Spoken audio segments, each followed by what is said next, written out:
कांग्रेस की जानिब से निकाली गई महारैली में सरगर्म समाजी कारकुन और कांग्रेसी लीडर मोहम्मद वाजिद अंसारी ने अपने हामियों के साथ सरगर्म शिरकत की। इस सिलसिले में एमसीएन से गुफ्तगू में वाजिद अंसारी ने कहा कि मोदी सरकार के 4.5 साल घोटालों और बदउनवानियों में ही गुजर गए। राफेल डील घोटाला मोदी सरकार का ही नहीं बल्कि मुल्क की तारीख का अब तक का सबसे बड़ा घोटाला है। नोटबंदी और महंगाई की मार झेल रही आवाम के जख्मों पर राफेल घोटाले ने नमकपाशी का काम किया है। वाजिद अंसारी ने इस यकीन का इजहार किया कि सन 2019 के पार्लिमानी इलेक्शन में अवाम बीजेपी और नरेंद्र मोदी को घर वापसी का रास्ता दिखा देंगे। झूठे सपनों की दुकान है, न जाने ये कैसा झूठा चौकीदार है।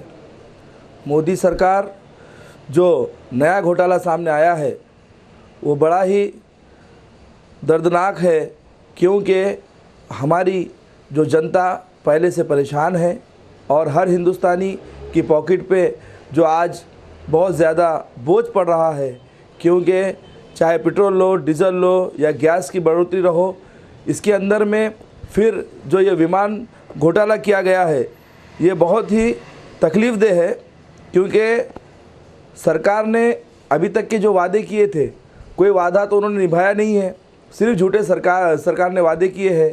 मैं समझता हूँ कि झूठे सपने दिखा करके आम पब्लिक को गुमराह किया जा रहा है, चाहे किसानों का मसला रहो या चाहे आम जनता का मसला रहो, कोई मसला तो ये सॉल्व नहीं कर रहे हैं। और आज जो हमने प्रदर्शन किया है वो बहुत ही यशस्वी हुआ है। आदरणीय हमारे नेता अशोक चौहान साहब के नेतृत्व में, आदरणीय डीपी सावंत साहब और अमर बाबू की क़यादत में और आए हुए सभी नगर सेवकों का और बाहर से आए हुए सभी मंत्रियों का तहे दिल से शुक्रिया अदा करता हूं। और ख़ास करके हमारे माइनॉरिटीज़ के जो कार्यकर्ता हमारे बोलने पर तशरीफ़ लाए उनका तहे दिल से शुक्रिया अदा करता हूं।